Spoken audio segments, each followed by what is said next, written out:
Welcome to episode 178 of the Lone Hockey Podcast. For today, we're going to be talking about some standouts in the quarterfinals matchup between Sweden and Latvia.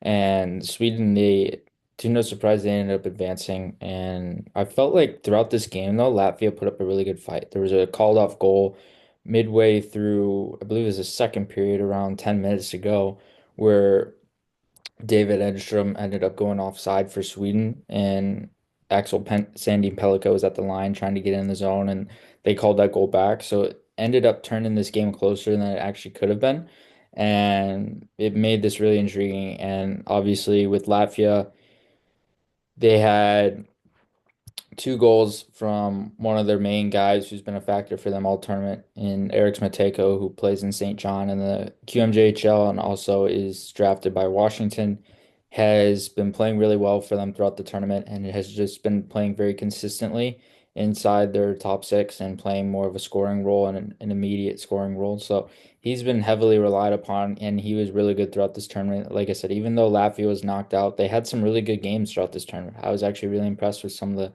the games they had, and they were very noticeable all around. And this was arguably outside of the Canada game where they won in a shootout.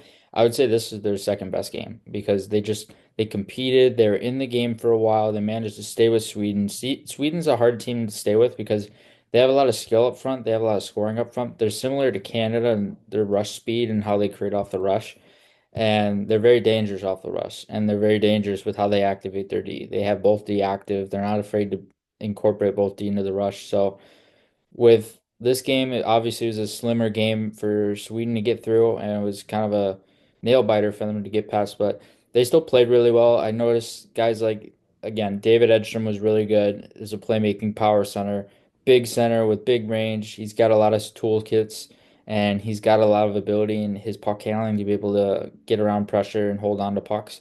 And then you look at Axel Sandy Pellikka, who from day one was so good throughout this tournament. He had 4 points in his first game, just has continued to get better and has been dominant as a defenseman throughout this tournament, and it's just been so fun to watch, so electric to watch.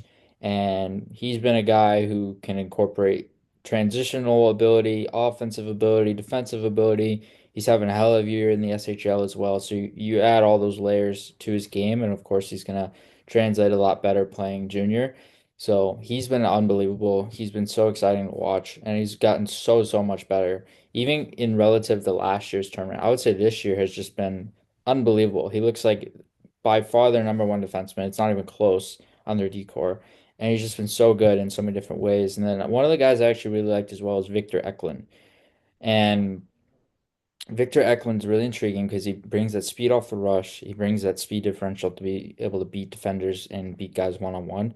You at the same time he's got skill to his game. So he's got a skill base that allows him to be able to not only move around checks, but be able to really create in tight spaces. So he can drive the net from the outside lane. He can try to maneuver off the half wall in the O zone and try to stick handle through pressure there. He actually does a better job than I expect at doing that. He's had a really successful year with Djurgården in the Allsvenskan right now, and he's just been playing really well.